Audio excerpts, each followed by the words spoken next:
again?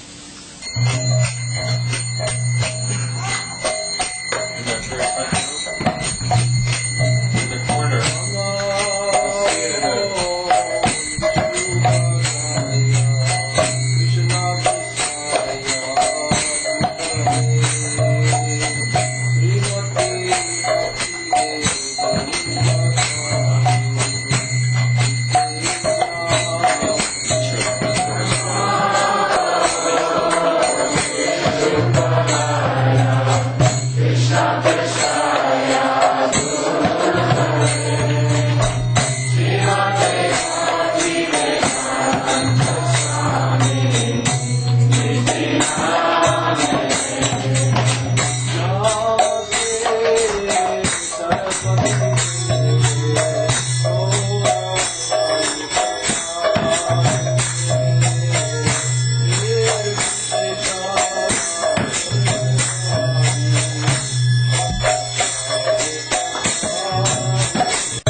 Radhe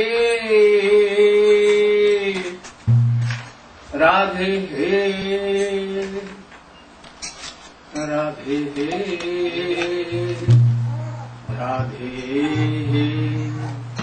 Radhe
to explain how Swamiji came here and when he first went and how he began to preach and how in what places he went and how lovely he collected so many devotees here. My health was not good, so I could not go. So I went to hear from him. And if my health will be good, then we will make a program for day after tomorrow, on Friday, and he will help us, and we will go there. So now I want to hear something, and after that, if there will be time, then I will explain some Chaitanya Charitamrita lines of Narayana, three that began. So I request him to speak something. This will be given to him. I'll try not to be too long so we can hear the Chaitanya.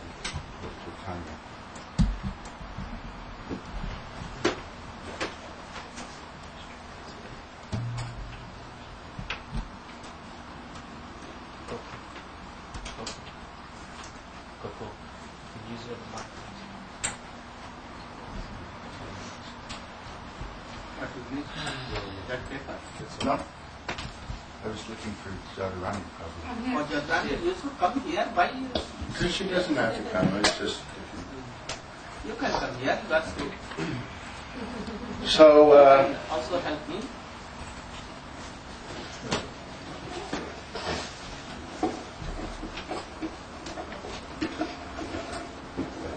was the Boston Temple open when Prabhupada came to San Francisco? Not yet.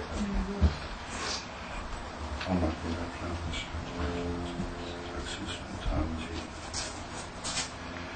Well, thank you for inviting me. This always wonderful Vaishnava family. Quite logically, we would not all be in this room and knowing one another if Prabhupada didn't come here. We might have met one or two, but this phenomenon is due to Prabhupada coming here with practically nothing and bringing us Krishna consciousness. In San Francisco, the New York Temple, 26 2nd Avenue, was just open. And a few devotees from there, Mukunda and Haridas and Hare Rama and Hayagriva eventually came with Srila Prabhupada. There was no deities. There was hardly any books. There was the first non-Sanskrit edition of the Bhagavad Gita. There was no mridangas. There was a few kartals. There was no dhotis, no tilak. We wore costumes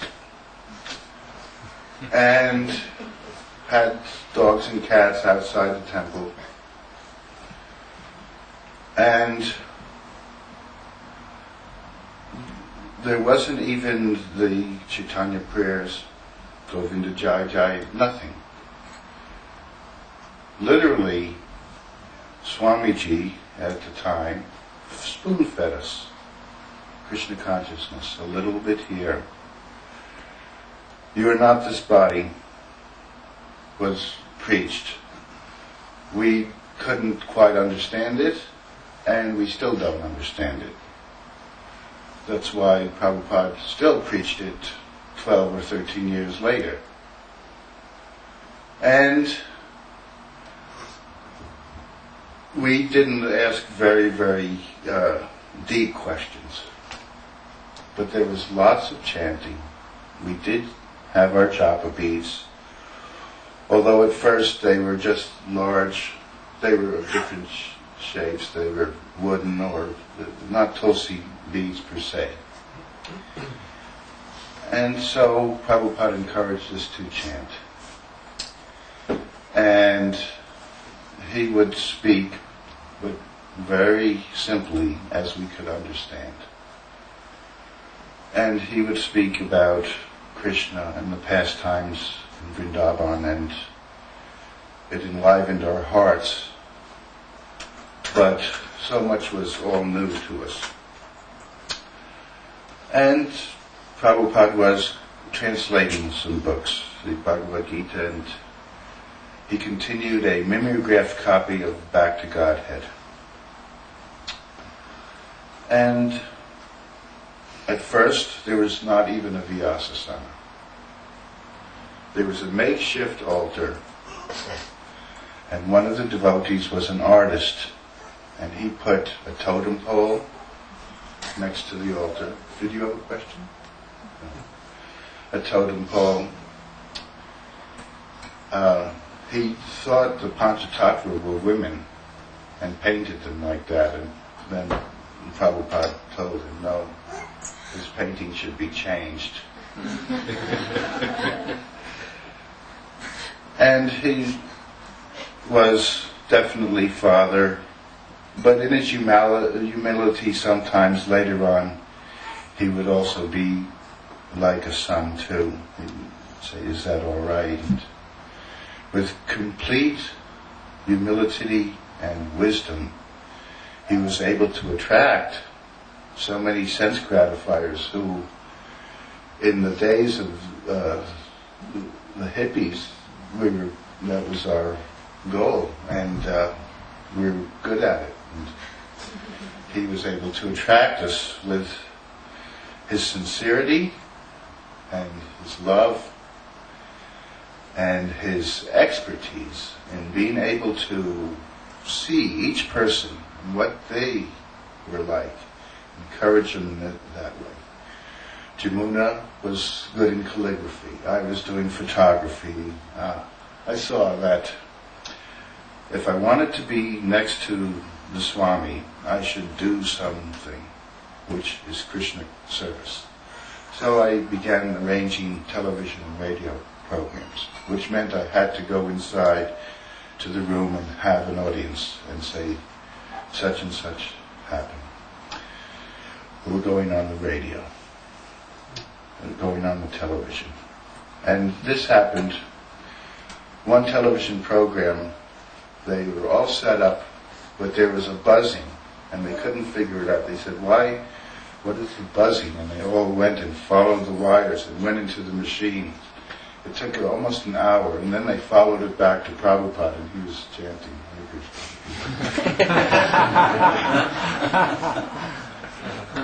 So we used to go walking, and one of the places was Stowe Lake. And this was a lesson to me, because at first we all wanted to walk next to Swamiji, and sometimes we were not letting our godbrothers or godsisters get close, and it was like that. So I said, well, I'm not going to fight. I'm just going to walk.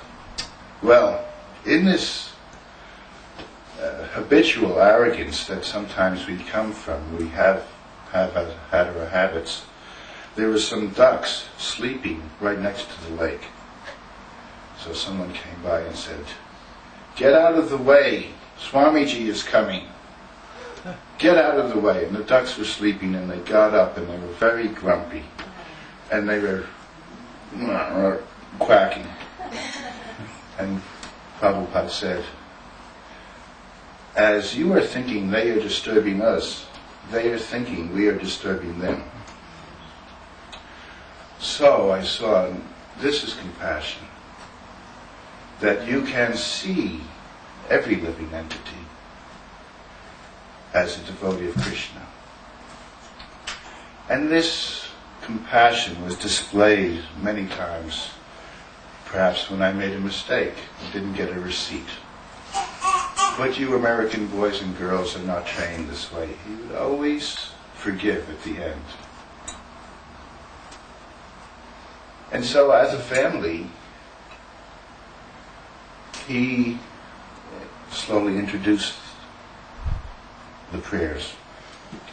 He slowly introduced shaved heads, tilak, mridanga, so many things. Finally the books. And all the time, from his descriptions, I was thinking of Vrindavan. I would like to go to Vrindavan. Now, as as we got to be more in number, the family, it got to be harder and harder to have an audience for everyone. Although on Tuesdays and Thursday evenings, Swamiji Prabhupada would let us all come in the room like this. Well, the servants of Prabhupada finally said, don't let Guru Das in, because I thought, I can read these books, but I'm not such a great scholar. What I want to do is watch and be with Swamiji and see how he actually reacts to actual events now. Because I saw the analogy of Prabhupada being what it was like to be like when Krishna was there. Of course, I'm not saying he's Krishna. We all understand the philosophy. But when Krishna comes and you leave your milk boiling on the stove, it's that phenomenon. When Prabhupada came, or when he looked, or when he did this, it was like the center. And it enlivened and inspired us. So my idea was, I'm going to have as much time with Swamiji as possible. So they said, don't let Guru Das in to see him all the time. Not in a mean way, but just in the way that he's here again. And by Chaitya Guru, somehow or other, Chaitya Guru in my heart, Upender would go to the kitchen, and that's when I decided, well, maybe I'll go and see Swamiji. If they would come back and there was Guru Das again. And so I would do that, and like I say, through the years, that was one of my main ways of becoming Krishna consciousness, to have as much time with Prabhupada. And it could be Vanya Vopu also. It could be from the presence, or from the philosophy, or from hearing singing, or from thinking and remembering the smarana. That's very important, and that's what we can as a family do, is to remember Krishna and Lord Chaitanya, all these inspiring things on a daily basis and in the holy name, and that will keep us going, keep us enthused. There are many more pastimes, but I will leave that to the possibility that we may go on Friday, and then we could actually see this place, and this happened here, this happened here, this happened here. But he brought everything from nothing, then we became more and more interested, and to this day, this is what's happened. We are a family together, and it is due to him coming and giving us this. And we must be very kind to one another. We must always nurture each other's Krishna conscious service. It's a small family, and a wonderful family. So let's all help each other to become Krishna conscious. Thank you very much.